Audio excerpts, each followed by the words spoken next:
preventiva se habrá finalizado.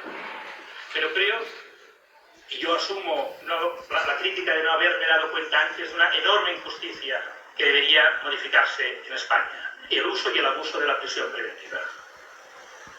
Un abuso que es utilizado a menudo por parte del Ministerio Fiscal para lograr beneficios a posiciones con elementos probatorios muy débiles, porque presos que están en situación de privación de libertad después de 18, de 24, de 36 meses, con penas elevadísimas, que de la noche por la mañana el Ministerio Fiscal les ofrece una rebaja de penas que les van a permitir salir inmediatamente en libertad si aceptan esa invitación, a cambio de declararse culpables cuando a lo mejor no lo son. Y eso se produce porque finalmente las personas valoramos, haciendo un cálculo de oportunidades y de costes y beneficios. Y la gente dice: llevo 2 años en prisión, me piden 4, me dicen que sea culpable, no lo soy, pero eso me garantiza salir, porque no voy a jugarme a la ruleta rusa que un tribunal me condene a 11 años o a 9. Les pido pues, ustedes que pueden, que hagan lo posible para que España avance en calidad democrática y de justicia y siga también las instrucciones que organismos internacionales han hecho al respecto sobre el uso correcto de la prisión preventiva. En este juicio hemos visto de una manera sorprendente cómo lo que se quería evitar, que era la concepción política de este juicio, ha entrado de lleno. Y ha entrado fundamentalmente de manera sorprendente, y si alguien tenía dudas, en buena parte por el Ministerio Fiscal.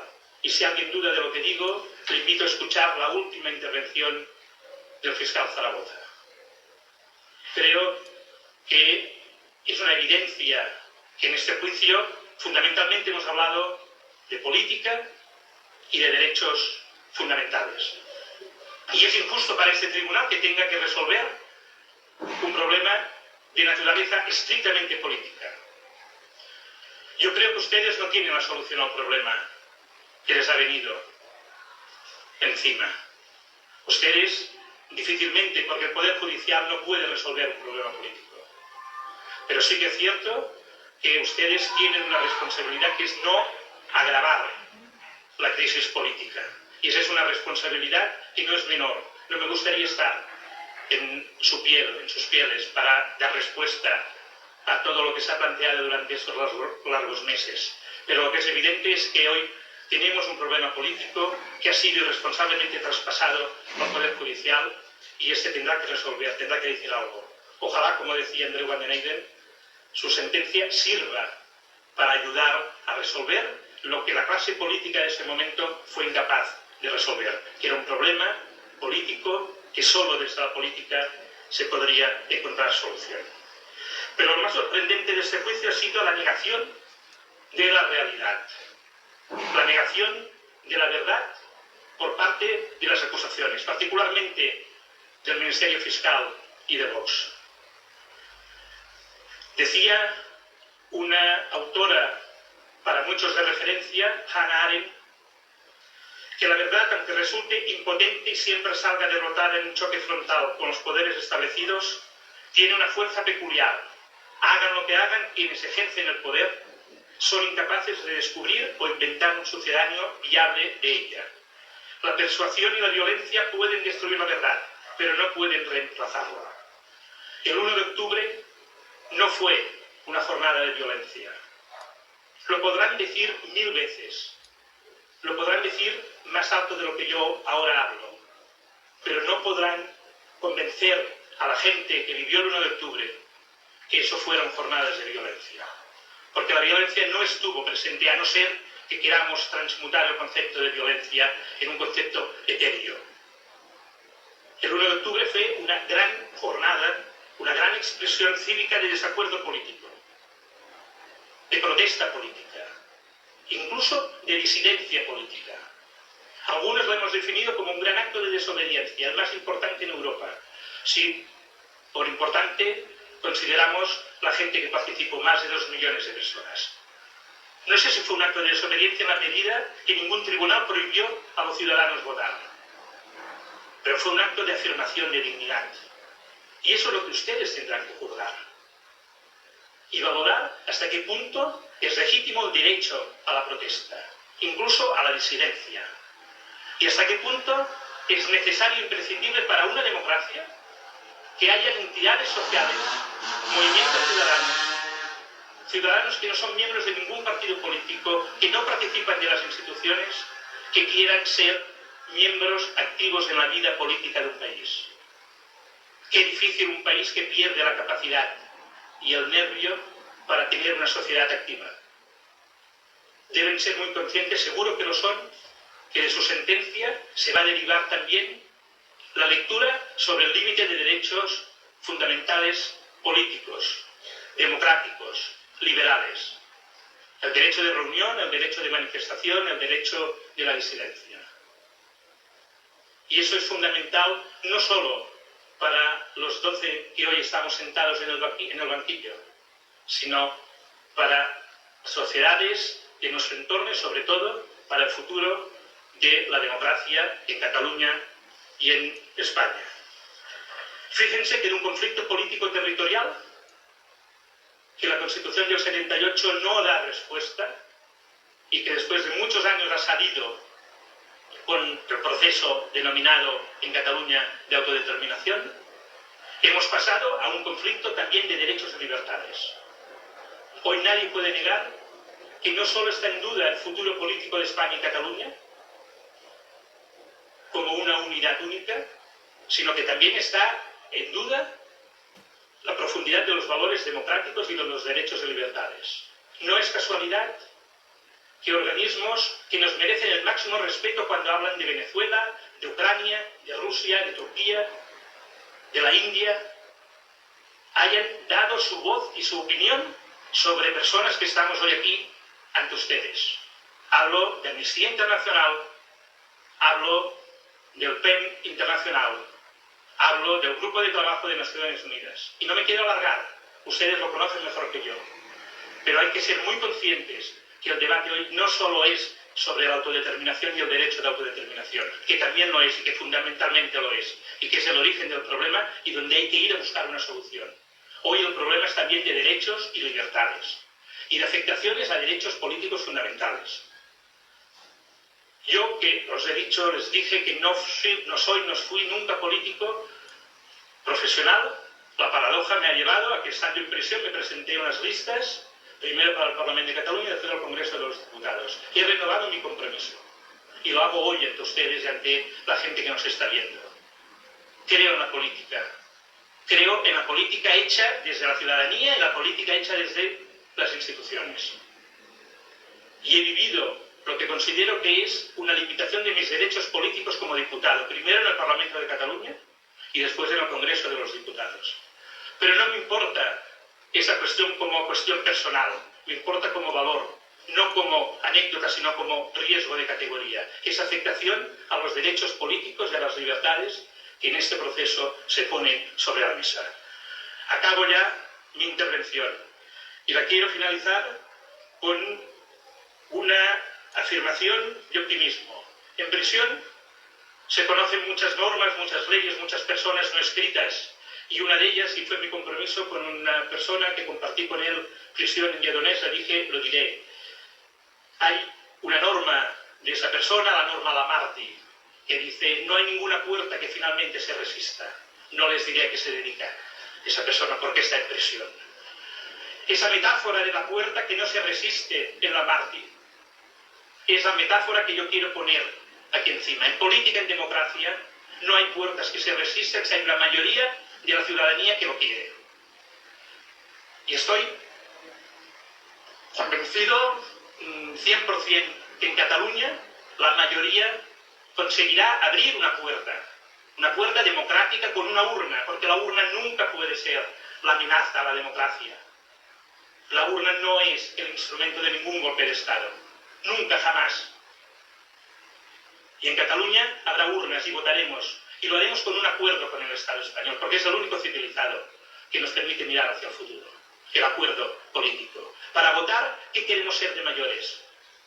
Quizá yo no veré la independencia de mi país, o quizá sí, pero lo que estoy seguro es que espero ver que ese acuerdo se llegue a través de un acuerdo, de una votación, de un derecho legítimo, como han hecho los escoceses, como han hecho los quebecois, como han hecho gentes de nuestro entorno.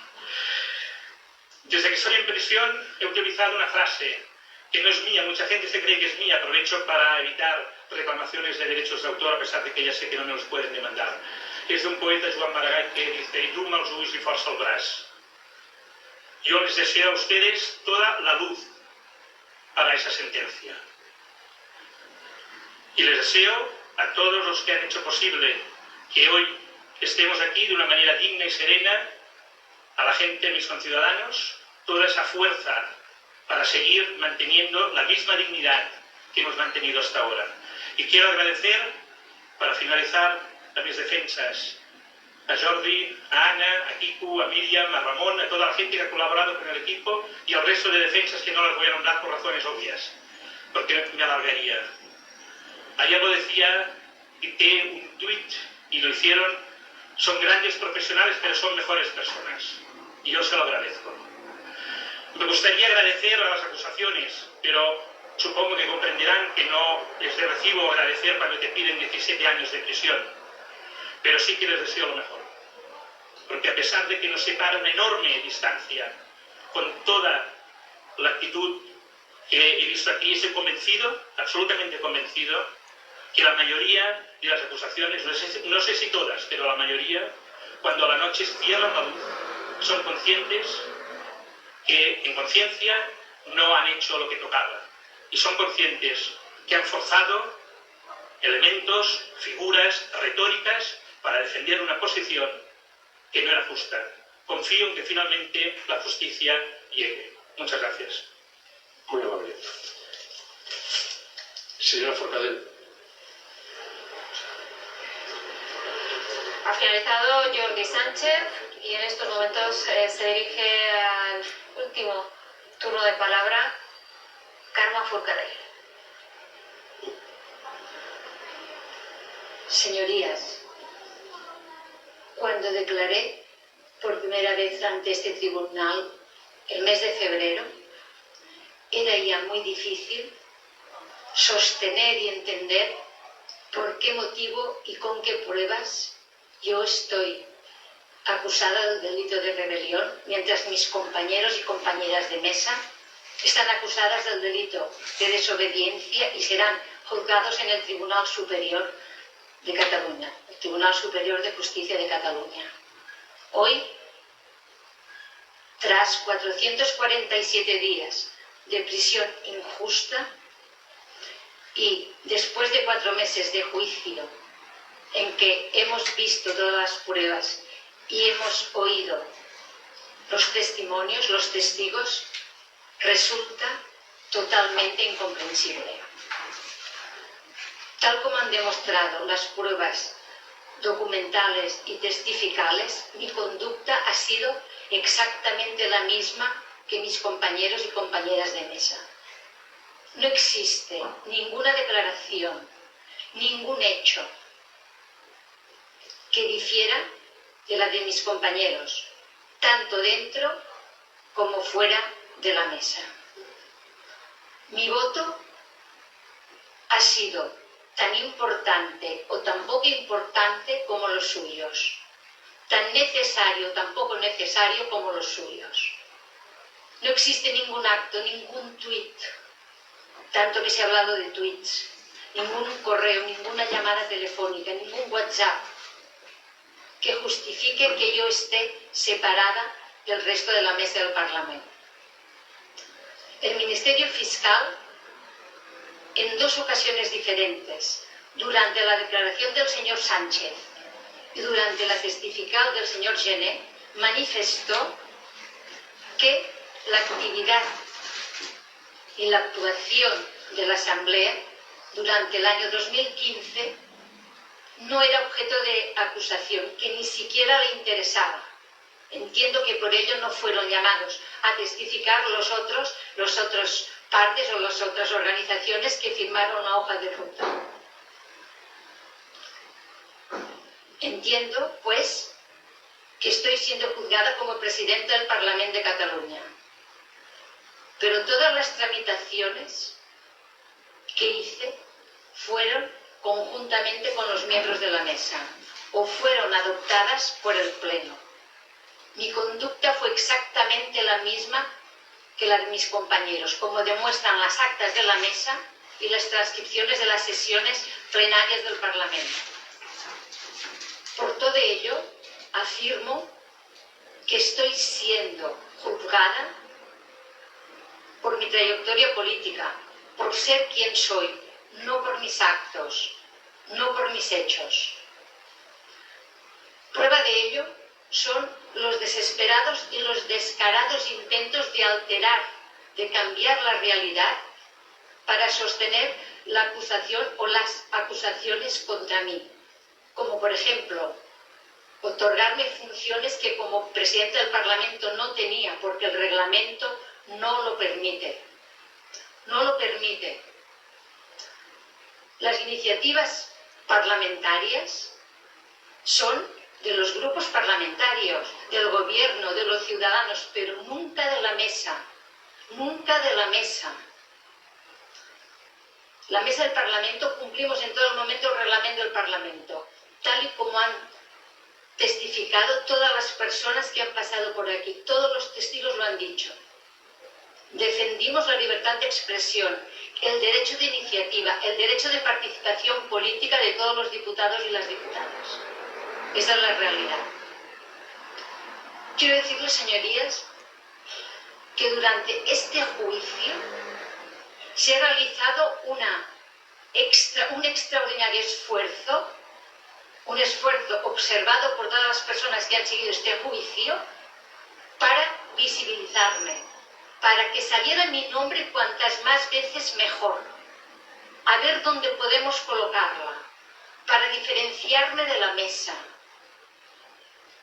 para incriminarme con falsos testimonios, sin ninguna prueba. Parece, señorías, que estos 4 meses de juicios no hayan servido para nada. Han pasado por aquí todas las pruebas documentales, todos los testimonios, todas las pruebas testificables. No han servido para nada. Las acusaciones tenían la oportunidad de cambiar su escrito, de que aquellos hechos que se habían demostrado durante el juicio que no eran verdad, no volverlos a poner. Pero es que los han mantenido. Los han mantenido.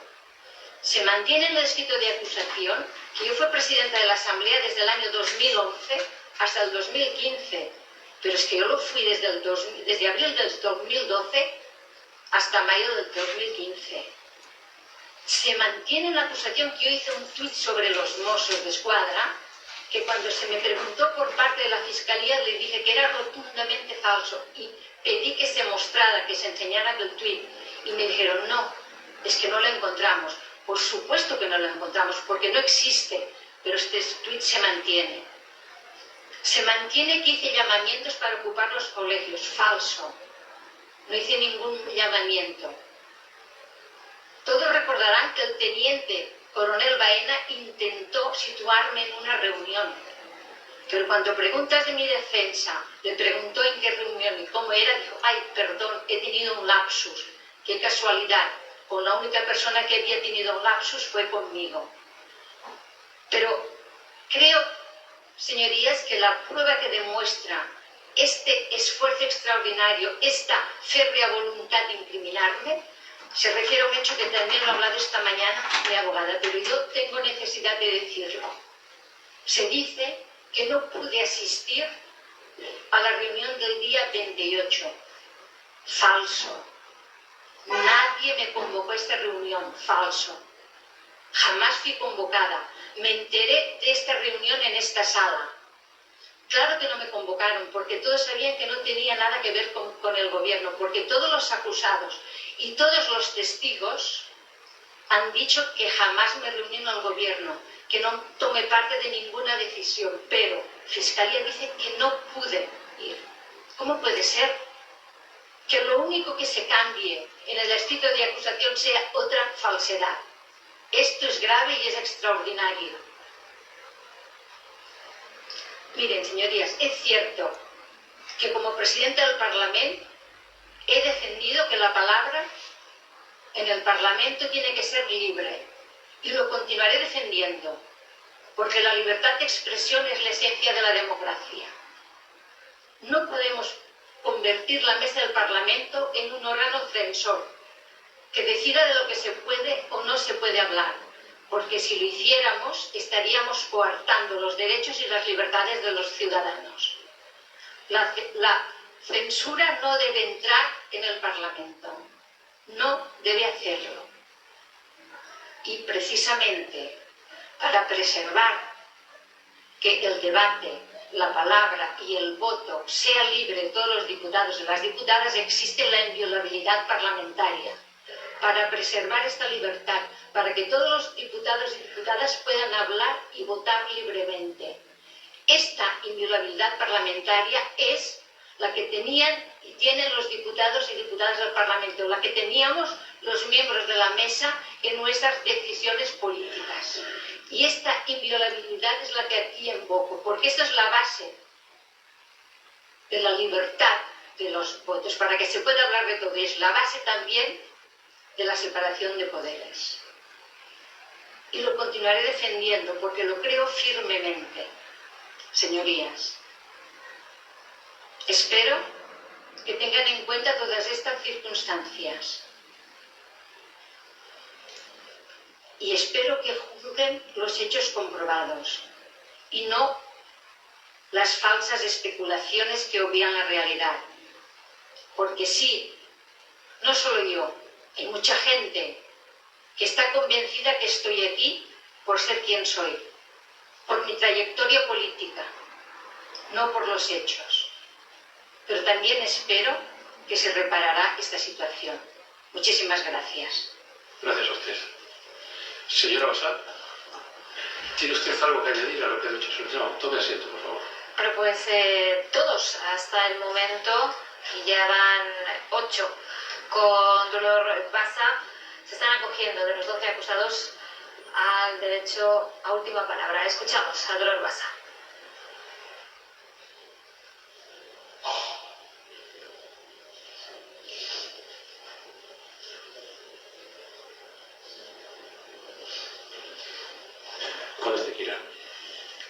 Muchas gracias, presidente. Buenas tardes, señorías.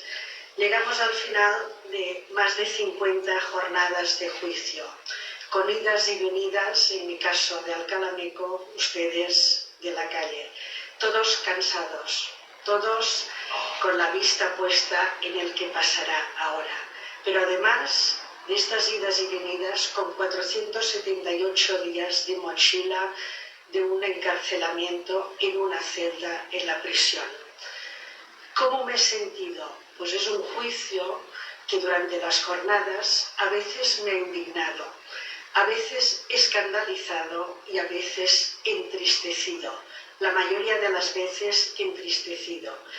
Y todo debido y a la vista de las acusaciones.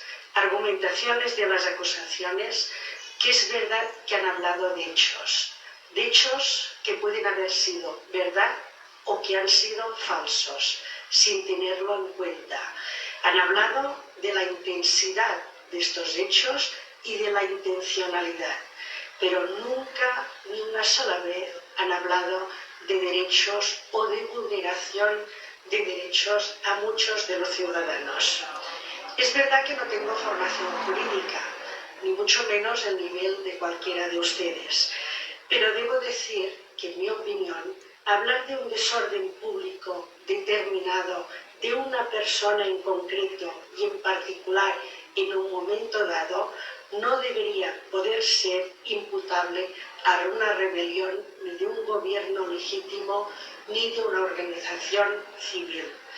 Que hablar del decreto de unos servicios esenciales, de una huelga convocada formalmente en tiempo y forma, con el apoyo convocada por los sindicatos, pero también con el acuerdo de las patronales, no debería poder ser inducida a prueba de acusación como han hecho las fiscalías, o bien a un error, o bien una falsedad probable y comprobable fácilmente que ha sido en la exposición pública no podría ser considerada prueba efectiva como se pretende.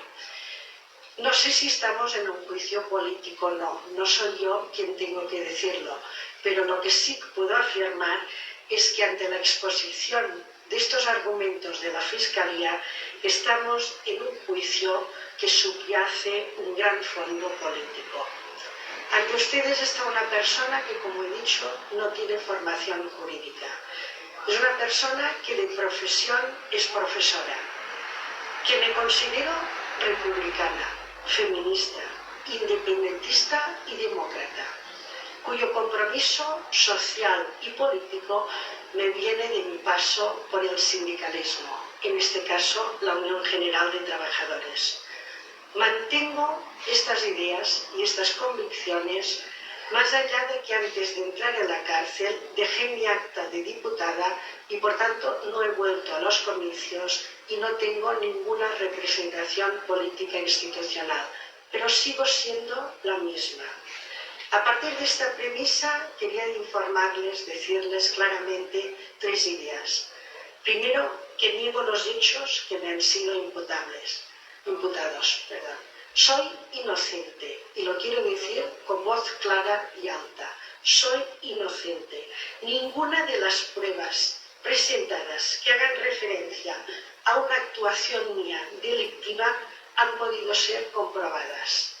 Han sido los abogados defensores, y especialmente la argumentación de mi abogado defensor, señor Mariano Vergés, a quien le agradezco no solamente su profesionalidad, sino el acompañamiento que me ha hecho personal durante todo este difícil tiempo de cárcel, que las han desmontado, las han desacreditado y, por tanto, estas acusaciones carecen de fundamento.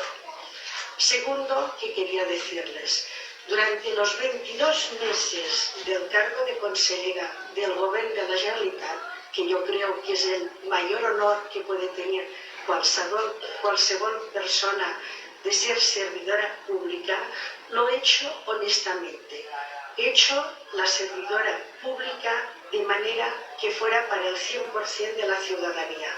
Me he encargado y he liderado la Consejería de Trabajo, Asuntos Sociales y Familias, intentando acordar los mejores avances sociales para toda la sociedad, para toda la ciudadanía. Hemos conseguido un avance social que en estos últimos comicios gran parte de los políticos, gran parte de los programas políticos llevaban. Y en Cataluña lo hemos conseguido. Un acuerdo de todos los partidos. Y lo digo así porque este es mi forma de ser, intentar acordar. Pero tampoco podíamos desobeir, y en mi caso personal no quería desobeir, la demanda del 80% de la población que pedía votar. Y esto es el que hemos hecho, porque así ha sido el mandato democrático, y desobediencia hubiera sido presentarnos con un programa y no cumplirlo. Nosotros lo hemos cumplido. Quiero decir que en mi mentalidad negociadora del sindicalismo, si algún día hubo tensión, si en algún momento hubo tensión política, siempre creí que era un conflicto político transitorio y nuestra manera de avanzar era conseguir negociar. Por tanto, muy lejos de lo que algunos nos han acusado de poner en jaque un orden constitucional. Finalmente, siempre he rechazado la violencia y jamás la he promovido. Pero es verdad que no encontrarán nada exactamente, ni una palabra, ni una argumentación, ni en las redes, ni en ninguna entrevista que haga referencia a la violencia o que la promueva. Por tanto, en todo caso, lo que habrá es palabras de diálogo y democracia. Es por ello que aspiro a una sentencia absolutoria y al mismo tiempo pido mi libertad para esperar la sentencia en casa. Pero, señorías, quiero añadir algo que para mí es importante. Pertenezco a la generación, los que tenemos 60 años, que en Cataluña escuchamos de nuestros abuelos cómo nos contaban algo llamado el procés a Cataluña. Algo difícil, complicado, que igual los libros no estaba escrito. Todos sabemos que la historia no se escribe en los libros, porque a veces los libros de historia los escriben los poderosos y los vencedores, pero sí que se transmite por versión oral de nuestros ancestros. Yo no querría por nada del mundo que mi nieta de 4 años, que se llama Senda, tenga que escuchar algo referente a un proceso a Cataluña o como horroroso podría ser un proceso contra Cataluña. Las generaciones que vienen dependen de su sentencia. Su sentencia, señorías, no solo determinará la etapa final de mi vida, no solo determinará lo que pueda hacer a partir de ahora, sino que puede ser un principio de una solución para muchas personas. Les pido que piensen en ello, les pido y les hago reflexionar de que su sentencia no será solo mi libertad, sino que será la libertad en mayúscula de muchas generaciones. Muchas gracias, señoría, no solo por haberme oído, sino por haberme escuchado. Gracias. Gracias a usted. Señor Cuixart, ¿tiene usted algo que añadir a lo que ha dicho su abogado? Pase, por favor, y siéntese. Turno ahora para Jordi Cuixart, tras haber finalizado Dolors Bassa.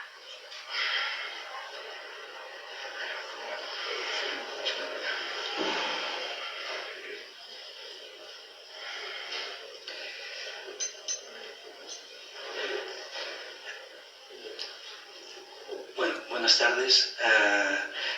Básicamente hago uso de esta última palabra, no tanto para defenderme, que ya lo han hecho los abogados, ni tampoco para ahora intentar una reducción de la pena, sino en esencia para reafirmarme en todos los ejercicios de derechos fundamentales que se han venido reprochando durante este juicio.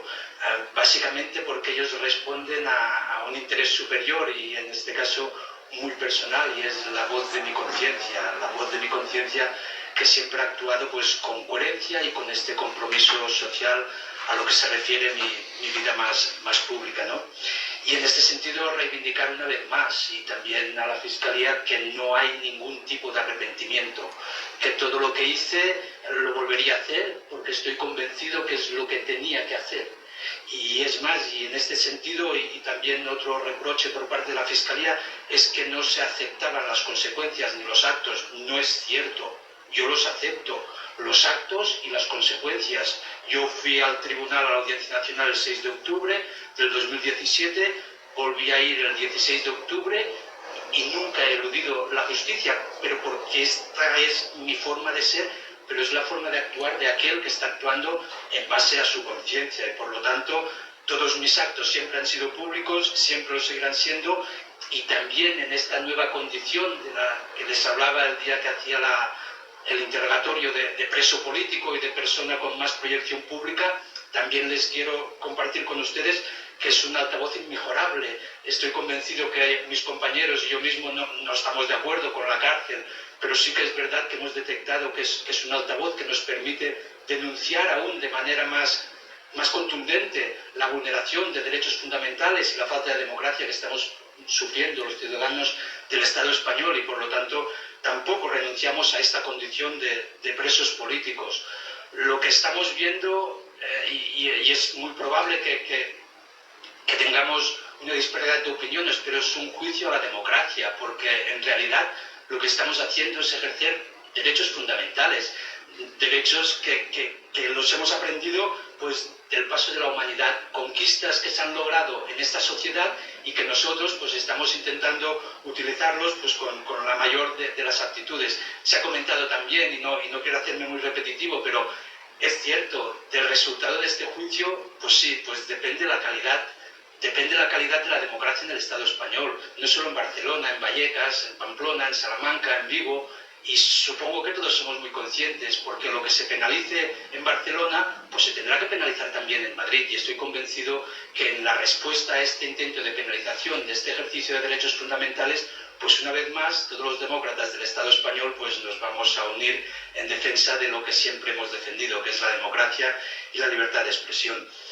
Yo quería aprovechar también este altavoz del juicio ahora, esta última palabra, pues para hacer un reconocimiento también a los votantes del 1 de octubre, a estos 2.300.000 personas, los que votaron sí, los que votaron no, pero que salieron a la calle con una actitud pacífica y democrática, pero tomando un compromiso, y también este compromiso se tiene que poner en valor, porque no es fácil hacer una acción pacífica y democrática, pero también sabiendo que se estaba pegando a gente inocente, y esa gente salieron con una determinación, y como a menudo nos gusta decir, pues es un día que va a durar años, ¿no? Y también otro reproche de los señores de la Fiscalía, ¿no? Constante, y yo desde la tercera fila de aquí del banco de los acusados, pues lo iba escuchando todo el rato, ¿no? Estas 50 y pico sesiones, que decía todo el rato, es que hizo llamamientos a la movilización permanente, ¿no? Es que sí, es que es verdad, y cuando te acusan de una cosa, que cuando es verdad que lo has hecho, pues ¿qué tienes que decir? Pues que sí, que lo hice, y es que es más, es que tengo casi la obligación moral, si me permiten, de volverlo a hacer hoy aquí, ¿no? Catalans, catalanas, movilització pacífica, democràtica, permanent, cívica, y que nunca desfallezca, y que siempre sea pues con esta voluntad de mejorar la sociedad, porque si este es el reproche penal que se me hace a mí o a cualquier otro ciudadano, pues mal vamos en este país. Por lo tanto, sí, señores fiscales, movilización permanente y sin ningún tipo de reparo, y también derecho a protestar ante todos los poderes del Estado, y es lo que estábamos haciendo el 20 de septiembre de manera democrática, pacífica, pues sí, una protesta, no estábamos de acuerdo en una decisión, pero nos limitábamos a hacer lo mucho que puede hacer un ciudadano de a pie, y es protestar. Y es lo que estábamos haciendo el 20 de septiembre, y es lo que parece que se quiera poner en cuestión en este juicio, que la gente deje de protestar. No vamos a dejar de protestar, no se puede dejar de protestar porque es el motor de avance, es aquello que hace progresar las sociedades, y estamos hablando los otros presos políticos y yo también de nuestros hijos, pero es que en realidad es esto, estamos obligados a seguir protestando para proteger este derecho, para que nuestros hijos también puedan protestar el día de mañana. Y se estaba hablando también de la desobediencia civil. Sí, es una desobediencia civil en toda regla. Ante el dilema de acatar una suspensión del Tribunal Constitucional o el ejercicio de derechos fundamentales, pues sí, se ejercieron los derechos fundamentales. Yo no soy experto en derecho constitucional, es más, no he ido ni a la universidad. Pero lo que sí que tengo muy claro, que cuando una población ejerce la desobediencia civil, lo que está mostrando es su compromiso con la sociedad. Y esto no puede merecer reproche penal. Esto lo que es un acto de coherencia y de responsabilidad. Y es uno de los instrumentos más útiles que tienen las sociedades para avanzar, y que estoy convencido que habrá muy poca duda entre los demócratas del conjunto del Estado español en que cada vez que un colectivo ejerce la desobediencia civil, lo que está haciendo es fortalecer los derechos y libertades de toda la sociedad. Tengan más o menos razón, pero respondiendo a lo que es la desobediencia civil, en tanto en cuanto tiene que ser no violenta, porque si es violenta ya no podría ser desobediencia civil, y no ataca a todo un ordenamiento jurídico, sino a aquellas leyes que considera injustas o aquellas decisiones que considera injustas, y que además asume plenamente las consecuencias. Encontrar ciudadanos en pleno siglo XXI, donde el individualismo está al orden del día, pues no es un acto de reproche, no es motivo de reproche, es motivo de reconocimiento. Porque fíjense, yo lo que creo es que el problema no es la desobediencia civil. El problema que tenemos en las sociedades de hoy en día es la obediencia civil. La obediencia civil que permite que los océanos sean mares de plásticos, que permite que los refugiados se mueran en nuestras costas y que se persiga a la gente que quiere salvar a estos inmigrantes. Y el problema es la obediencia civil de cientos de miles de personas que están votando a gobernantes pues que permiten que en el Estado español se haga un rescate a la banca de 60.000 millones de euros y al mismo tiempo se produzcan 600.000 desahucios, o que en Cataluña, una de las regiones más prósperas de Europa, una de cada 4 personas estén viviendo en riesgo de exclusión social. ¿Y el problema es la desobediencia civil? ¿O el problema es la obediencia civil de aquellos ciudadanos que siguen sin protestar ante semejantes desigualdades o ante semejantes despropósitos. Y por lo tanto, sí, yo creo que el problema está en la obediencia civil que hoy tolera y permite que demócratas que estamos sentados en este banco estemos acusados por la extrema derecha, codo a codo, en connivencia con el gobierno del Estado español, con el gobierno del PSOE, que nos están acusando a nosotros. La extrema derecha, el fascismo, acusando a los demócratas, que con mayor o menor acierto lo que estamos es intentar defender los valores de la democracia que compartimos entre todos. Por lo tanto, yo lo que creo es que en este juicio, y que seguro que todos hemos hecho lo mejor para que funcionara lo más bien posible, no hemos solucionado la raíz de fondo, ¿no? Y es que seguimos obsesionados en buscar un enemigo. Quizás que es una cuestión que nos han educado así, o antropológica, no lo sé, porque tampoco no soy especialista en esto, pero sí que es verdad que no nos ha permitido ir a la raíz del conflicto. Hemos seguido buscando enemigos, y enemigos hasta el punto pues que algunos de los testigos de mi defensa pues tampoco nos han podido expresar con total normalidad. Y en este sentido yo creo que esto no es más que miedo.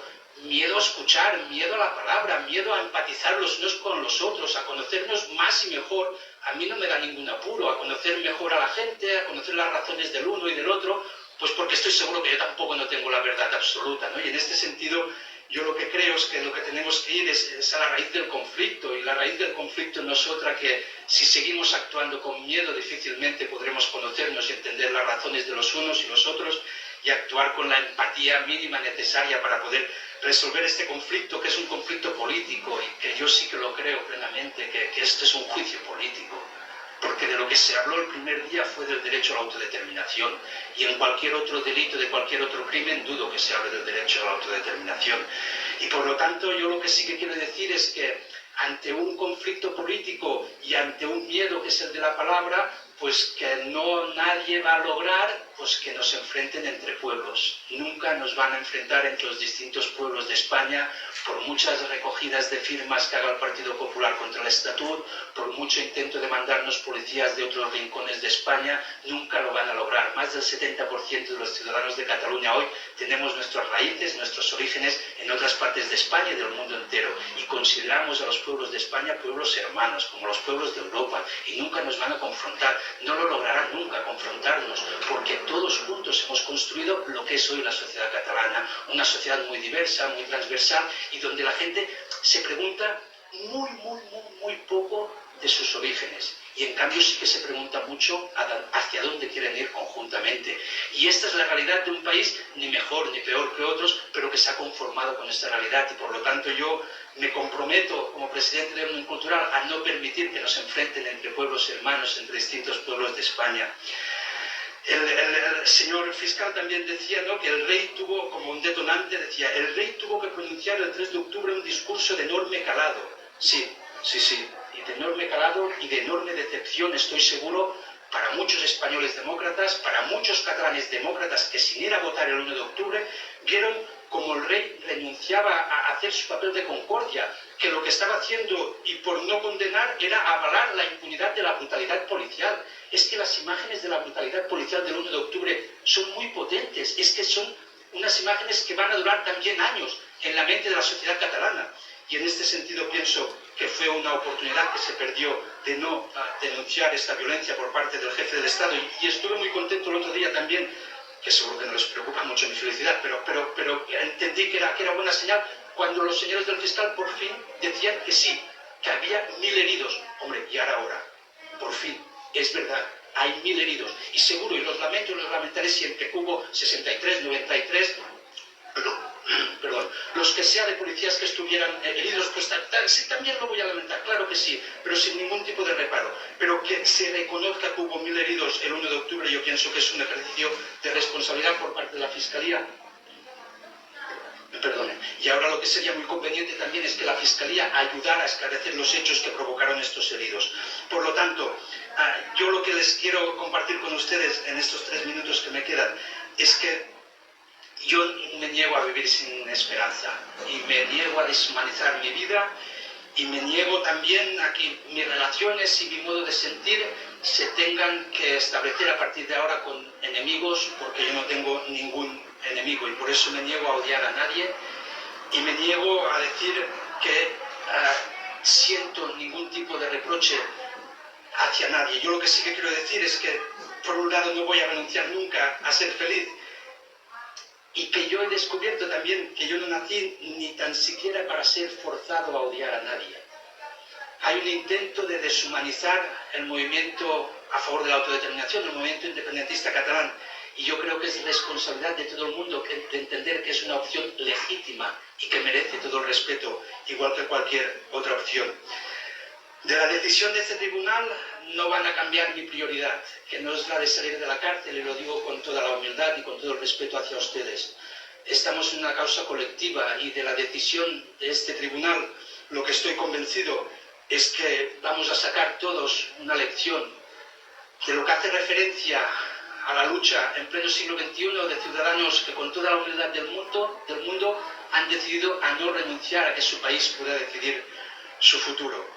Y por lo tanto sí que les quiero hacer partícipes que en este momento mi prioridad como presidente de Òmnium Cultural no es salir de la prisión, aunque sí que entiendo que la prisión no es ilegítima porque no soy culpable de ningún delito, pero que mi prioridad es seguir luchando y trabajando para avanzar en la resolución del conflicto político y lograr pues, que mis hijos, los dos mayores, el pequeño Amat que estoy viendo crecer entre barrotes y uno que está viniendo, que si Dios quiere en otoño pues voy a tener, pues que puedan vivir en un país pues mejor y más libre. Y me parece que esto es una aspiración que nos unifica mucho a todos los seres humanos. Y termino con dos consideraciones más. Estoy convencido que este país no va a caer en la frustración. Hemos superado situaciones mucho más adversas y hemos sido capaces de levantar la cabeza ante mayores acontecimientos negativos. Por lo que les decía, un país de inmigrantes, un país donde sus ciudadanos decidieron hace más de 40 años que la lengua catalana sería la lengua vehicular en las escuelas, para así lograr que todo el mundo tuviera la igualdad de oportunidades y que nadie tuviera que renunciar a su lengua de origen. Y prueba de esto es que hoy en Cataluña se pueden hablar más de 300 lenguas y que el catalán sigue siendo una lengua de cohesión social. Un país como Cataluña de luchas compartidas, que se asfaltó sus calles y sus plazas con las manos, con la lucha del movimiento vecinal. Y por lo tanto estoy seguro que no vamos a caer en la frustración y no vamos a dejar de luchar por el derecho a la autodeterminación y vamos a seguir luchando libre y pacíficamente para decidir nuestro futuro. Porque fíjense, y se puede formular esta pregunta, si la violencia policial no pudo contra miles de personas el 1 de octubre, ¿alguien se cree que alguna sentencia va a hacer que los catalanes dejen de luchar por su derecho a la autodeterminación? Estoy convencido que no, que van a seguir luchando pacíficamente para poder ejercer este derecho a la autodeterminación. Y termino, se me juzga por ser el 10º presidente de Òmnium Cultural, y ambas cosas son un honor. Y se nos juzga por manifestarnos, por expresar, por movilizar, por votar, y les digo sin ningún tipo de acritud y tampoco de prepotencia y con toda la serenidad del mundo, que estoy convencido que ho tornarem a fer, que lo volveremos a hacer y lo seguiremos haciendo como lo hemos hecho hasta ahora, pacíficamente, serenamente, pero con toda la determinación del mundo. Muchas gracias. Muchas gracias. Señor Vila. Turno ahora para algo que añadir a lo Santi que Vila, adelante. que también se acoge a su derecho del último turno de palabra. Su defensa era la última, la podían ver en directo en torno a las 4 en dar las conclusiones finales, y ahora el último turno de palabra. Muchas gracias, excelentísimo señor presidente, excelentísima señora, excelentísimos señores, autoridades, señoras y señores. Voy a empezar mi alegato final con una pregunta retórica, sufriendo y empatizando con el dolor de los alegatos que acabamos de compartir, asistiendo al testimonio de tantas personas y tantas familias rotas, que sufren, de una sociedad, la catalana, que sufre, que ha visto también comprometida su convivencia, de una sociedad, la española, que vive también y ha empatizado con este sufrimiento. Me pregunto, quizás retóricamente, ¿cómo hemos podido llegar a este punto? ¿Cómo hemos podido llegar a este punto, a este despropósito? Y quizás, para intentar levantar la mirada, ¿cómo debemos poder enderezar? Creo, no conozco los antecedentes penales de mis excompañeros de gobierno, conozco los míos, pero no creo que me equivoque si afirmo que en el peor de los casos habremos sufrido alguna multa por exceso de velocidad, o habremos sufrido alguna multa por haber ido a tirar la basura algún día de forma inoportuna, inadecuada, desoyendo las ordenanzas municipales. Y sin embargo ahora nos enfrentamos a gravísimas acusaciones que pueden constituir graves sentencias de cárcel. Creo, personalmente, y seguramente en la mayoría, si no en todos los casos, que especialmente en la legislatura anterior en Cataluña actué y actuamos siempre de buena fe. Yo actué siempre fiel a mis profundas convicciones y creo haber actuado siempre también fiel y respetando la legalidad. En este sentido, creo que siempre comprometí mi actuación como político respetando el espíritu y la letra de la Constitución. El espíritu y la letra de la Constitución de 1978, aquella que definió España como una nación, pero como una nación de naciones, para describirlo en terminología constitucional, de nacionalidades y regiones. He procurado ser fiel a esta convicción y lo he defendido en privado y en público. Por defender esta lealtad a la Constitución he recibido también mis palos en Cataluña. He recibido también mis hachazos al reconocer que había en el Tribunal Constitucional un árbitro y al oponerme firmemente siempre a cualquier tipo de decisión unilateral. Pero esto, insisto, siempre fue compatible con una convicción íntima de que Cataluña es una nación y de que España debe poder hacer de su diversidad, también nacional, un valor y no un problema. Lo habíamos conseguido hasta la fecha, hasta una fecha bien reciente. Creo también que no fue ingenuo, no fue una ingenuidad pensar que finalmente el diálogo y el acuerdo entre el gobierno de España y el gobierno de la Generalitat de Cataluña sería posible.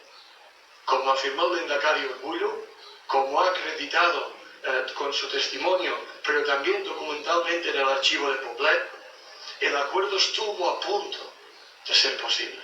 Lo estuvo durante los meses de enero, febrero y marzo de 2017. Y muchos de mis compañeros lo intentaron y yo mismo personalmente intenté este acuerdo con el gobierno de España para evitar el colapso o la crisis institucional que sufrimos en octubre. Lo intentamos en primavera de 2017 y lo intentamos también en octubre de 2017, hasta el último día, hasta el último minuto. Y en este sentido para mí es muy valiosa y llevo siempre conmigo el recuerdo de la justificación que me dio una ministra de por qué el acuerdo no había sido posible. Porque Santi no se han dado las condiciones de confianza.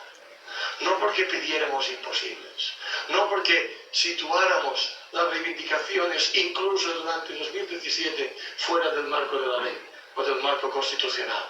Sencillamente porque entre todos habíamos roto el marco, las condiciones de confianza necesarias en una democracia madura como debería haber sido la nuestra en aquellos momentos. No se dieron las condiciones de confianza. Por ello, finalmente yo dimití. Se han dicho muchas cosas a propósito de dimisión. En ningún caso dimití porque yo temiera que mis antiguos compañeros de gobierno fueran a cometer alguna ilegalidad. También, para citar de nuevo y sumarme a las citas de Kielce, estaba convencido, a la vista están los hechos en esta legislatura, de que ninguna de las iniciativas que se tomaran podría tener eficacia o validez alguna. Estaba absolutamente convencido de que no las tendría. Pero dimití frustrado porque constaté que el presidente, el molt honorable president Carles Puigdemont, no estaba en condiciones, no podía o no quería convocar elecciones al Parlamento ajustadas a derecho. Por eso dimití. Y en este sentido, solo quisiera aprovechar este alegato para incorporar dos reflexiones finales. Una, en cierto modo, me va a permitir que sea una refutación del eleccionismo fiscal del señor Cadena cuando dijo, para entender el procés hay que entenderlo con una imagen, la imagen del mosaico. Y para entender este mosaico, para interpretar este mosaico, es necesario que creí interpretar, en las palabras del excelentísimo señor fiscal, analizar y comprender todas sus decenas. Quizás no es una reflexión, seguro que no lo es jurídica, quizás no lo es ni política, tan solo lo es académica, por muy antiguo papel como profesor de historia contemporánea en la universidad. Ojo con cometer el error del anacronismo, del presentismo, de creer que hay una secuencia lógica entre acontecimientos cuando sabemos cómo acabaron aquellos acontecimientos. Hemos reconstruido desde el 27 de octubre retrospectivamente una línea argumental que nos lleva hasta aquella fecha. Pero yo les puedo asegurar que en ningún sitio estaba escrito que las cosas fueran a terminar como terminaron el 27 de septiembre. ¿Qué hubiera pasado, por ejemplo, si se hubiera impuesto la tesis de convocar elecciones? Si, como afirmó Lehendakari Urkullu, el día 25 o el día 26, muchos nos fuimos a dormir convencidos de que íbamos a cumplir con la legalidad y que íbamos a convocar elecciones y que todos nos íbamos a dar una nueva oportunidad para serenarnos y para volver a encauzar una discusión institucional, política, propia de una sociedad madura. ¿O qué? ¿Por qué el programa electoral de las elecciones de 2015, de septiembre de 2015, nadie lo impugnó? ¿O por qué el fatídico, el desdichado día en el Parlamento 6 y 7 de septiembre, de infausta memoria, efectivamente, lo hemos dicho públicamente muchos y creo que hoy todos estamos de acuerdo? ¿Por qué en aquel momento no supuso la suspensión o la aplicación del artículo 155 de la Constitución y la suspensión del autogobierno ya en aquellas fechas, 6 y 7 de septiembre? Porque en aquellos momentos ninguna persona buena, razonable, sensata, quería creer que esto podía acabar en despropósito. Y porque las personas ilustradas, razonables, que las había, dialogantes, pactistas, que las había en Barcelona y en Madrid, estaban queriendo dar una enésima oportunidad al diálogo, a la negociación y al acuerdo. Esto al final no fue posible, pero creo honestamente que cometeríamos un error de presentismo, de anacronismo, si a pelota pasada, si cuando vemos el despropósito en el que caímos, pues efectivamente ahora dijéramos, no, es que desde el primer día supieron dónde querían llegar. Pues para saber dónde queríamos llegar, que no lo hicimos. Segunda reflexión, y con esto acabo. Yo no comparto la idea de que España, como democracia, como Estado de Derecho, no sea un Estado de Derecho, una democracia homologable a las democracias de su entorno. España como democracia debe tener sus limitaciones, sus defectos, sus fantasmas. También tiene sus puntos fuertes, sus virtudes. En este sentido, siempre he combatido la leyenda negra. Estamos en una encrucijada, de nuevo, en 2019, en una encrucijada en la que podemos entroncar con la peor de nuestras tradiciones o con la mejor de nuestras tradiciones, la tradición liberal, que arranca como mínimo con las Cortes de Cádiz de 1812. En esta buena tradición, los malos gobiernos no son un mal negocio de los hombres, solo son un mal negocio de los hombres, pero no son una metafísica, que había dicho Jaime Gil de Viedma. En este sentido, me quedo, y con esto acabo, con la reflexión del profesor Santos Julián. Nada de leyenda negra en España, nada de fatalidades que impidan que podamos ser una democracia avanzada, moderna, en la que la diversidad también nacional sea un valor y no un problema. Nada de fatalidades, pero en nuestra historia demasiados retrocesos. Confío, tengo plena confianza en la justicia, tengo plena confianza en este tribunal y espero que ustedes, con su sentencia, formen parte de la solución y no del agravio del problema en el que nunca teníamos que habernos metido. Muchas gracias. Muchísimas gracias. Vamos a parar 10 minutos. 10 minutos ya. Bueno, pues lo acaban de escuchar, un receso de 10 minutos, quedaría el turno de Carles Mundó y de Meritxell Borràs, si se quieren acoger a su derecho a ese último turno de palabra. Ya saben, 15 minutos, lo decía el presidente del tribunal de forma estricta, han utilizado su derecho a última palabra todos hasta el momento.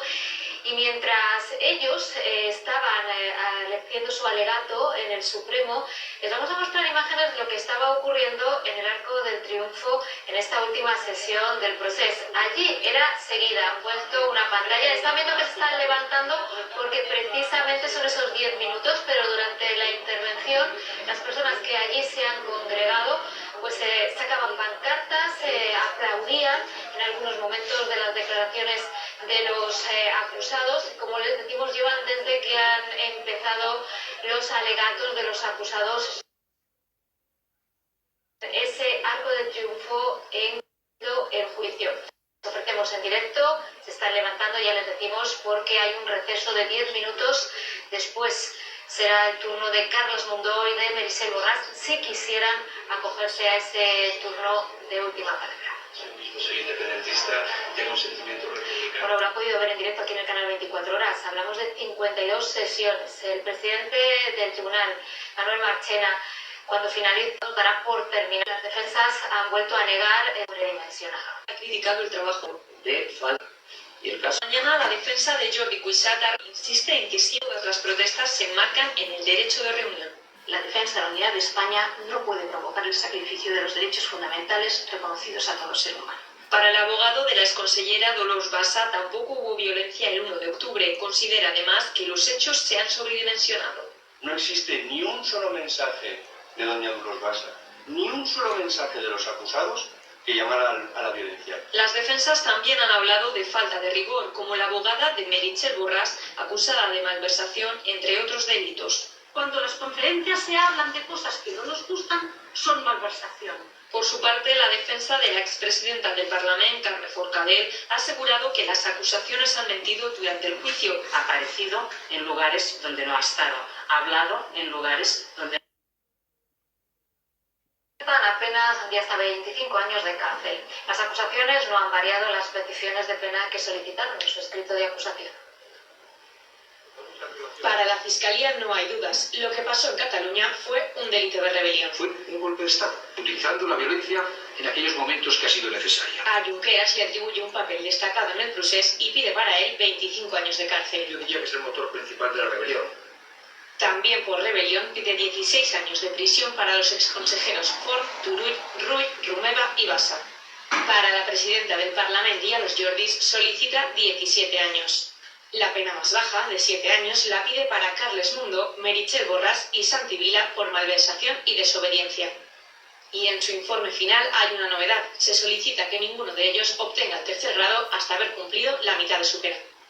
El uso de la violencia no ha sido uno de los elementos estructurales. Esta es la principal tesis de la Abogacía del Estado para imputar el delito de sedición. En este caso, la pena más alta también es para Junqueras. Para Forn, Turull, Rull, Romeva y Bassa pide 11 años y medio y solicita una condena inferior para Forcadell y para Sánchez y Cuixart. A Mundó, Borràs y Vila les acusa de los mismos delitos que la Fiscalía y pide por ellos las mismas penas. La acusación popular ejercida por Vox coincide con el fiscal en pedir condenas por rebelión y es la única parte que pide también penas por organización criminal. Solo rebaja sus peticiones para Santi Vila, al que solo le atribuye desobediencia, sin pena de cárcel.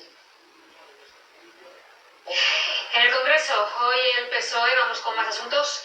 Antes de volver otra vez al Supremo cuando se inicie ese alegato final, dos de los acusados que quedan, como os decían, hablamos de otras noticias. En el Congreso hoy el PSOE sigue buscando apoyos para la investidura de Sánchez.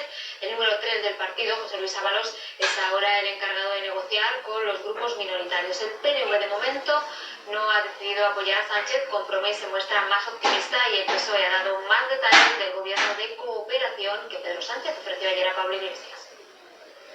Era así una reunión, una primera reunión, una toma de temperatura, bueno, un intercambio de impresiones, nada más.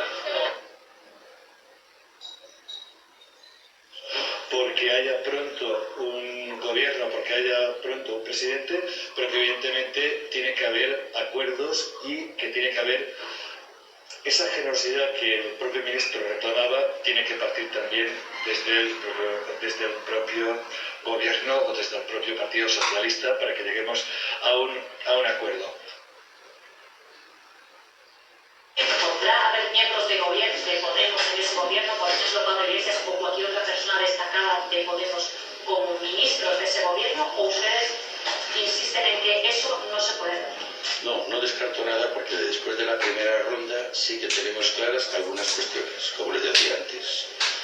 quienes han manifestado su voluntad de colaborar en la gobernabilidad de España y quienes han dicho que no van a colaborar. Y esta tarde el turno para la representante de Coalición Canaria en el Congreso, Ana Oramas, que asegura que están dispuestos a llegar a acuerdos para la gobernabilidad con el Partido Socialista, pero sin ningún tipo de coalición con Unidas Podemos. Hemos manifestado que no vamos a apoyar ni un gobierno de coalición con Podemos, ni un gobierno programático con Podemos, ni un gobierno de cooperación internacional o de cooperación al desarrollo con Podemos, o de cooperación social, o de lo que quieran decirle. En el Parlamento de Andalucía continúa el debate de las enmiendas a la totalidad a los primeros presupuestos del Gobierno del Partido Popular y Ciudadanos. Es imagen en directo la que están viendo en estos momentos. A beneficiar. Unos presupuestos pintados. Recuerda, señor Benzal, eso de presupuestos pintados le sonará, esos presupuestos pintados. Pues en un ejercicio soberbio de camuflaje de los efectos de las reformas fiscales puestas en marcha. Lo que hay que ver es si esos presupuestos salen adelante o no, y si después en el periodo de enmiendas pues todos los grupos aportan algo, porque hasta ahora mismo no he escuchado ni una sola propuesta de ninguno de los grupos. Espero que el pleno vaya bien y que finalmente pues Vox decida retirar esa enmienda. Si no lo hace, insisto, trabajaremos los presupuestos 2020, esa es nuestra obligación. El Partido Socialista, que no se ha dignado ni siquiera mirar unos presupuestos que son los más sociales de la historia de Andalucía. Adelante Andalucía, evidentemente, tiene una trinchera ideológica que le impide aprobarlo, ni siquiera estudiarlo. En este caso, a Vox le pido altura de mira para que piensen en los 8,5 millones de andaluces y no piensen en sus siglas. En el Ayuntamiento de Madrid hoy se ha celebrado el último pleno antes de que el sábado que viene se constituya la nueva corporación. Me parece muy hermoso que acabemos estos 4 años de trabajo juntos con aplausos unánimes. Yo creo que eso es una esperanza de la necesidad de la dignificación de la política. Así se ha despedido Manuela Carmena, que después ha hecho un llamamiento final a Ciudadanos para que evite que Vox entre en las instituciones madrileñas. La todavía alcaldesa en funciones ha charlado con José Luis Martínez Almeida, el candidato del Partido Popular, que previsiblemente va a ser su sucesor. A 72 horas del pleno de investidura, el Partido Popular retoma la iniciativa para conseguir la alcaldía y ha enviado un mismo documento programático a Ciudadanos y Vox. Martínez Almeida cree que él es la única opción para sustituir a Carmena.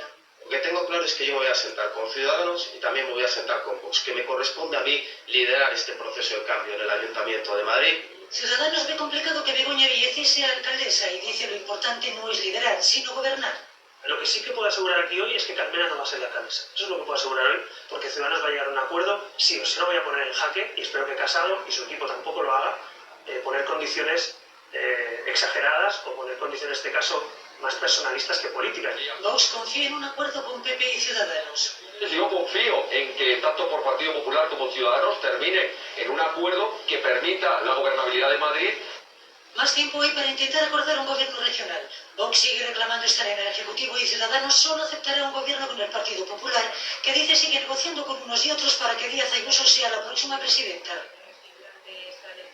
Y se van cerrando los primeros pactos. En este momento, precisamente, PSOE, Compromís y Unides Podem firman su pacto de gobierno. Estas son las imágenes que nos llegan en directo de ese acto. Las negociaciones entre estos 3 partidos se han desbloqueado tras ceder el PSOE 2 consellerías a Unides Podem, una de ellas con rango de vicepresidencia. Mañana se votará la investidura de Chimo Puig tras suscribir este pacto de gobierno a cuya firma estamos asistiendo, como ven, en directo. Podemos ver a Joan Badurní, a Ximo Puig, también a Mónica Oltra de Compromís, que van a reeditar el llamado Pacto del Botánico, con esa novedad de que entra Unides Podem con 3 consejerías. Una de ellas tiene rango de vicepresidencia y estará centrada en la transición ecológica y el medio ambiente en la Comunidad Valenciana.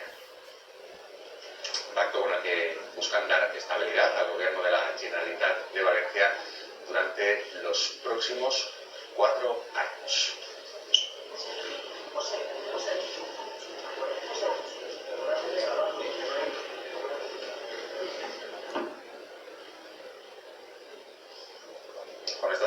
lunes ya fructifica una serie de negociaciones que han continuado hasta bien entrada esta madrugada, última hora.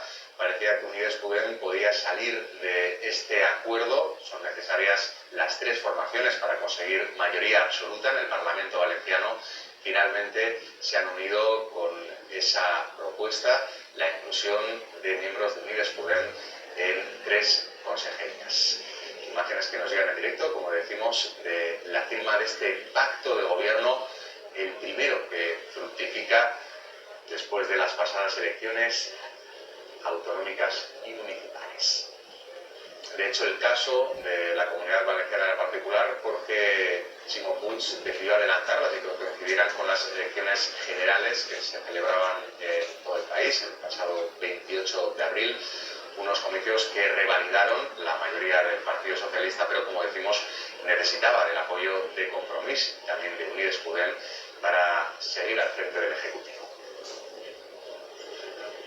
Entonces, son las imágenes de ese primer pacto que ya fructifica a nivel autonómico. Pero en la actualidad nos deja más temas. Hoy la Abogacía del Estado ha informado a favor de que el Supremo permita a Oriol Junqueras salir de la cárcel para recoger su acta de eurodiputado. Tiene que hacerlo ante la Junta Electoral Central. Según la Abogacía, este es el organismo competente para decidir si se le suspende en funciones al estar procesado por rebelión y en prisión provisional.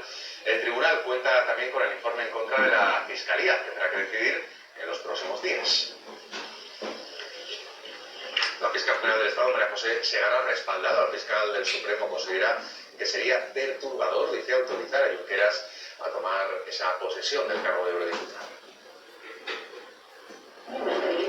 La propuesta salida del juicio transmitir que podría ser perturbador realizar esta formación del tribunal y ahora la escuela elegida el derecho están acostumbrados transmite que al final más temas tan novedosos y complejos como las situaciones que se nos están planteando este año. El presidente del Partido Popular dice que el tema de los nacionalismos es un problema internacional, palabras que ha pronunciado en San Sebastián junto al candidato de la familia popular europea a presidir la Comisión Ejecutivo de Bruselas, Manfred Viva. Ha recalcado la importancia de que toda Europa se encargue de frenar el problema, dice, de los independentistas catalanes. Si hay una aceptación de las tesis de ruptura territorial y de las tesis de fractura legal que preconizan los independentistas en España, después vendrá Italia, y después vendrá Francia, después vendrá Rumanía, después vendrá Alemania. El juez de la Audiencia Nacional, Ismael Moreno, ha propuesto juzgar a 31 personas, entre ellas a los pastores Imanol Arias y a Raduato, por defraudar presuntamente a Hacienda a través de sociedades instrumentales. Se crearon en el despacho Numaria, del que era responsable otro de los procesados, el abogado Fernando Peña. En el caso de los dos protagonistas de la serie Cuéntame, los delitos por los que se les procesa son contra la hacienda pública y el de Duato también por falsedad documental.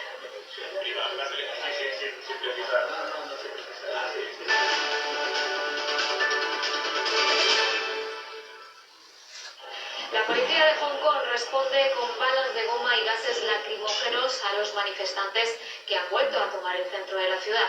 Las protestas de decenas de miles de personas han conseguido retrasar el debate previsto para hoy de una polémica ley de extradición a China.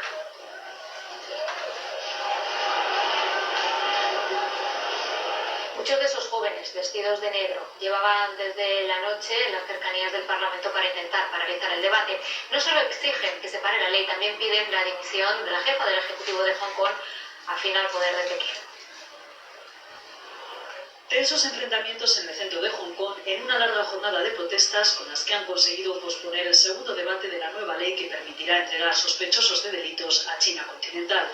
La policía que blindaba el Parlamento ha contestado con balas de plástico y gases lacrimógenos. Totalmente ocupado el centro financiero empresarial con unas imágenes que recuerdan ya a las de 2014, cuando también miles de jóvenes tomaron estas avenidas durante casi 3 meses. Entonces pedían el derecho al pleno sufragio universal y ahora que se retire la iniciativa de la primera ley hongkonesa de extradición. Al final del movimiento de los paraguas amarillos tuvimos un lema, volveremos, grita una de las legisladoras prodemocráticas en referencia a que van a seguir en la calle, más organizados esta vez por redes sociales que logran burlar los controles chinos. La ley es vista como un mayor control por parte de Pekín, que cada vez respeta menos, dicen, el acuerdo al que se llegó en 1997, cuando Reino Unido devolvió la isla a la República Popular China, que durante 50 años Hong Kong tuviese su propio sistema dentro del país. En China continental los medios no han cortado tampoco la multitudinaria manifestación del domingo y solo dicen que un grupo violento quiere desestabilizar la isla, y así cortan la emisión de las cadenas internacionales cuando sale la noticia. A negro hasta que se habla de otra. Protestas hoy en Moscú para apoyar al periodista Iván Golunov, al que acusaron de tráfico de drogas y que finalmente fue liberado ayer por la tarde. Pedía medidas contra los que ordenaron su detención. Según algunas fuentes, hay más de 400 detenidos.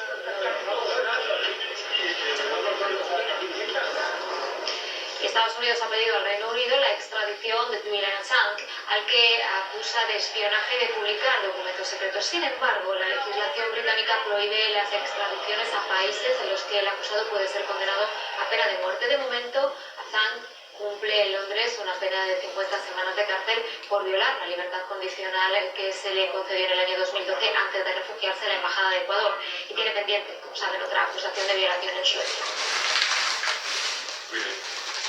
The New York Times no va a publicar más viñetas políticas en su edición internacional. La decisión llega después de las críticas a una caricatura del primer ministro israelí dibujado como un perro, que era un perro guía tirando del presidente Trump. El periódico también ha despedido a 2 dibujantes. Todo comenzó por la publicación de esta viñeta que mostraba al primer ministro israelí, Benjamin Netanyahu, como un perro bajo las órdenes de un ciego presidente Trump. El dibujo fue acusado de antisemita y creó una enorme polémica. El periódico pidió disculpas y canceló el contrato con su autor, Antonio Moreira. Hoy el diario va más lejos y anuncia que ya no habrá más viñetas políticas. Las elimina de la edición internacional, como ya hizo con su edición doméstica. Una decisión que ha causado indignación en el gremio y ha sido criticada por dibujantes y periodistas. En las redes se habla de autocensura y de derrota del periodismo y de la libertad de expresión. El New York Times en una nota justifica su decisión y dice que apostará por otras formas de hacer periodismo audiovisual. El periódico ha decidido además prescindir de 2 de sus mejores caricaturistas, entre ellos Patrick Chapat, un hombre que lleva más de 20 años colaborando con el periódico. El dibujante se ha mostrado indignado por lo ocurrido y ha publicado una nota en la que dice: en el mundo insano en el que vivimos, las caricaturas son más necesarias que nunca, y acompaña el escrito una de sus antiguas viñetas con la siguiente frase: sin humor, todos estamos muertos. Más de 1.100 personas han muerto en el Mediterráneo central en los últimos 12 meses, después de que Italia decidió cerrar sus puertos a los barcos humanitarios. Es la denuncia que han hecho hoy Médicos Sin Fronteras y SOS Mediterráneo. Según estas ONGs, más de 10.000 inmigrantes han sido devueltos a Libia. El gobierno italiano acaba de aprobar un decreto ley para disuadir a estas organizaciones de que transiten por sus aguas territoriales si no tienen permiso. Multa da 10 a 50.000 euro per il comandante. Vamos con la actualidad económica y comenzamos con el cierre de las bolsas. Aquí el IBEX ha encadenado la segunda sesión de la baja, se ha dejado un 0,47%, empujada por algunos de los grandes valores industriales. Las ventas se ponen en Europa y todos los índices europeos acaban en números rojos. El IBEX 35 abajo un 0,47% en los 9.238 puntos. El selectivo español ha contado con las alzas de algunos pesos pesados como Telefónica o Iberdrola, no así de Inditex, que ha sido la protagonista de la jornada al ser la última compañía del IBEX 35 en presentar los resultados empresariales del primer trimestre. Unas cuentas que han sido bien recibidas por los inversores en la primera mitad de la sesión, pero que luego se han dado la vuelta y los títulos acaban al cierre con caídas de más del 1%. Aunque el valor más penalizado en la jornada de hoy en bolsa ha sido Técnicas Reunidas, que al cierre pierde más de 4 puntos porcentuales. Y esto en un día en el que los precios del petróleo continúan bajando. El barril de Brent de referencia en Europa baja hasta los $60. Sí, vamos a ver qué refleja la prensa económica en su versión digital con la ayuda de Pepe Herbás. Pepe, buenas tardes. Muy buenas tardes. Empezamos con la prensa nacional, ¿qué es lo que destaca? Pues hay fundamentalmente dos noticias. Por una parte, el nuevo informe que ha realizado la IREF, en la que critica la forma de emplear las políticas de empleo en España, y en una segunda oportunidad lo que hacen es destacar el cambio de posición que habría adoptado en este momento Boris Johnson. Renunciaría ya a abandonar la Unión Europea sin un acuerdo con Bruselas. 5 días dedica la noticia principal a la IREF de claras deficiencias en el gasto de las políticas activas de empleo. Las ayudas para parados de larga duración. Me temo que la actualidad, en este caso el juicio del procés, sabes que estamos en la última jornada de... Nos vamos a un momento clave. Nos obliga a dejar en pausa esta información, esperamos retomarla y nos vamos de nuevo en directo a ese juicio del procés. Quedan aún 2 personas que pueden acogerse a su derecho a realizar una última intervención. Con ello les dejamos.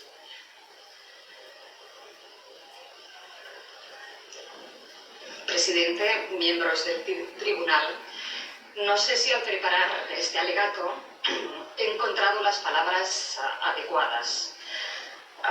Lo que estoy segura es que empiezo con las mejores.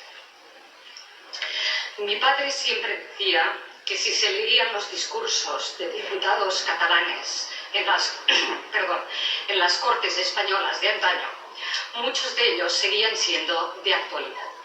Y sí, tenía razón. Y seguía.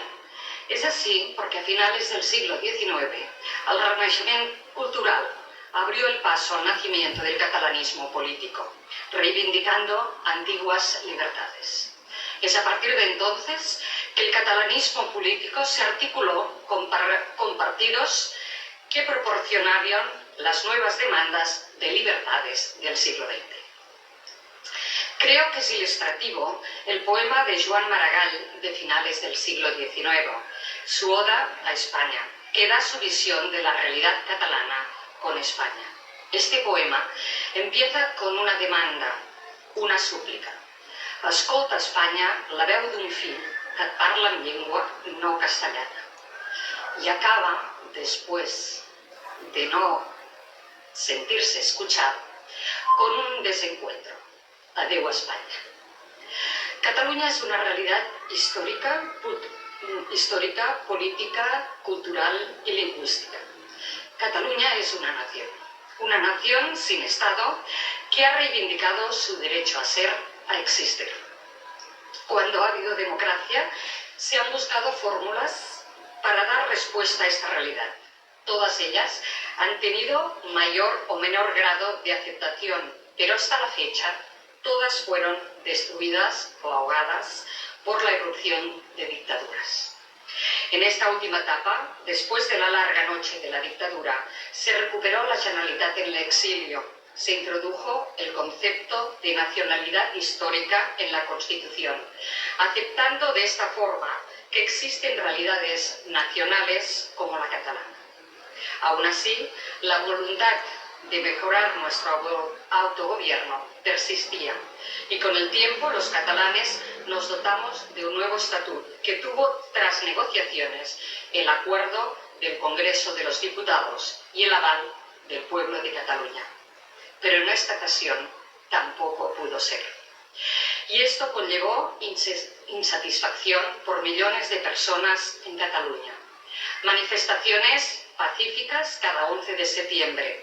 Un cambio sustancial en los resultados electorales de las últimas convocatorias que han llevado mayorías independentistas en el Parlamento de Cataluña y al Congreso de los Diputados. Yo entré en política, concretamente en política municipal, en mi ciudad de L'Hospitalet, para dar respuesta a las necesidades de las ciudadanas y los ciudadanos de Cataluña, trabajando por la cohesión social, la vertebración territorial, la defensa de nuestra lengua, los derechos y libertades, la igualdad de oportunidades, en definitiva, dejar mi país un poco mejor de que lo encontré. Este fue y ha sido mi objetivo hasta el último día de mi ejercicio público. Nuestro capítulo, podríamos decir, es sin duda uno más en esta historia de supervivencia de nuestro país, Cataluña. Emulando a Joan Maragall, pide ser escuchada. Como sociedad madura, reivindica de forma pacífica y democrática poder votar y decidir nuestro futuro, sin imponer nada a nadie, al revés, escuchando a todo el mundo y a partir de ahí decidir. De ahí nuestro programa electoral de la 10ª y 11ª legislatura. En todo se contemplaba la necesidad de que los ciudadanos pudieran participar en el diseño de su futuro. De ahí también nuestro programa de gobierno, que no fue discutido ni por la Junta Electoral Central, ni tampoco por ningún otro estamento. De ahí nuestra voluntad de hacer un referéndum pactado, dialogado. Y esto es lo que se ha hecho, no más, sin gasto público.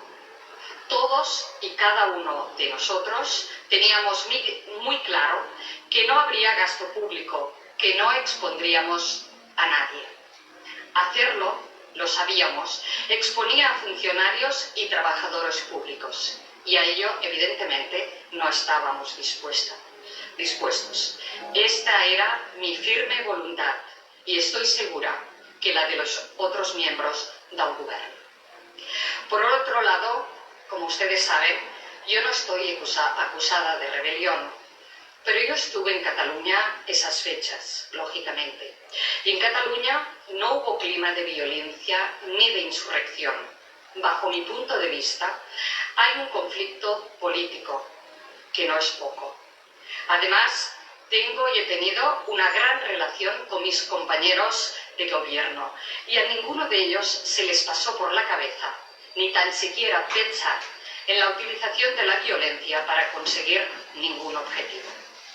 Pienso de la misma forma respecto al señor Jordi Sánchez, Jordi Cuixart y Carme Forcadell, personas que les tengo que confesar que el mayor contacto que he tenido con ellos ha estado en esta sala, en este proceso judicial.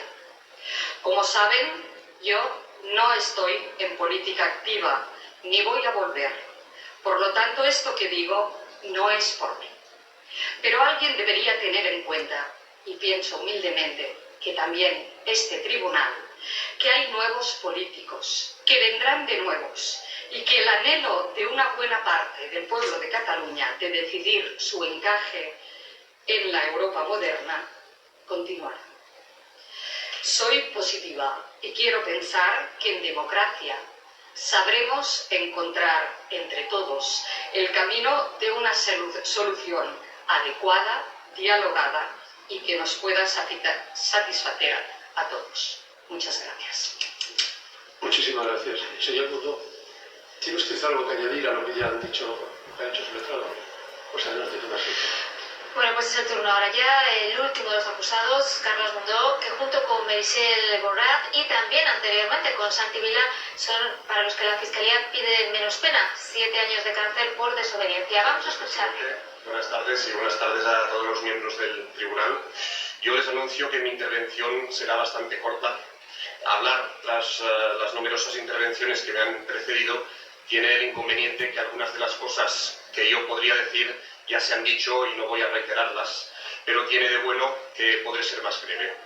Yo participo de la idea, compartida con muchísima gente, que este juicio es el resultado de un fracaso de la política, que es que una cuestión que tiene su origen en una base de naturaleza claramente política se haya convertido en un proceso penal.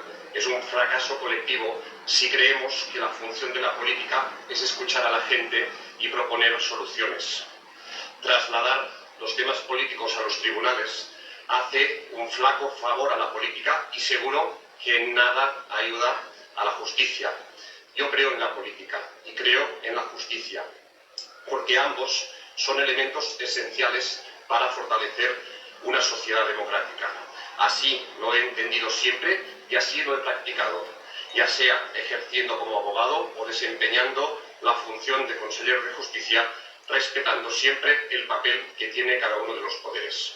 Estoy seguro que estamos a tiempo de buscar caminos que nos acerquen a las soluciones. Enrocar las posiciones o conducir los temas a callejones sin salida es siempre, a mi entender, un camino equivocado. Y es mi deseo que el resultado de la sentencia que tiene que dictar este tribunal también contribuya a ello. Estoy convencido que nunca es tarde para las soluciones. Mi más sincero deseo es que ante una realidad social que reclama soluciones dialogadas y pactadas, todo el mundo sepa estar a la altura del momento. Quiero acabar con un sincero agradecimiento a todas las personas que en Cataluña, también aquí en Madrid y en muchos sitios de España, nos expresan su afecto y su solidaridad ante la dura situación personal, con una petición, en mi caso, de 7 años de cárcel. En todo esto sufren tanto más que nosotros mismos, nuestros padres mayores, nuestros hijos, nuestras parejas, nuestros amigos, nuestros vecinos. Por ello, de corazón, les doy las gracias a todos ellos. Y mis últimas palabras en este juicio son para expresar el deseo, estoy seguro, que compartido por millones de personas, sean cuales sean sus ideas, que quieren que los 9 compañeros y compañeras que hoy están todavía en la cárcel puedan salir en libertad, puedan regresar a su casa y puedan abrazar a su familia. Sin duda, sería la mejor noticia para ellos y sería la mejor noticia para todos. Muchísimas gracias. Muchísimas gracias a todos. Visto para sentencia. Abandonen la sala, por favor. Pues lo acaban de escuchar, visto para sentencia. Con esas palabras el presidente de la Sala de lo Penal del Tribunal Supremo, Manuel Marchena, ha dejado visto para sentencia el juicio del procés. Le resumimos: 52 jornadas, casi 500 testigos y una expectación increíble. Más de 500 periodistas son algunos de los números que nos deja un juicio cuya sentencia se espera se conozca después del verano. El juicio concluía hoy con los 12 acusados haciendo su uso de su turno de última palabra. Oriol Junqueras, entonces vicepresidente de la Generalitat, aprovechaba su turno para hacer una petición. Cualquier político, como cualquier persona, comete errores, pero siempre he evitado esa política, esa mala política, que niega el diálogo, la negociación y el acuerdo. Creo, sinceramente, que lo mejor para todos, para Cataluña, para España, para Europa, para todos, sería devolver la cuestión al terreno de la política. El final del juicio del proceso coincide con una nueva diferencia a cuenta de Oriol Junqueras, la que mantienen Fiscalía y Abogacía del Estado sobre la posible salida de la cárcel de Junqueras para recoger su acta como eurodiputado. Una polémica de la que están opinando también los dirigentes políticos en el día en el que continúan los contactos para la investidura de Pedro Sánchez. Esta tarde, el turno de Coalición Canaria.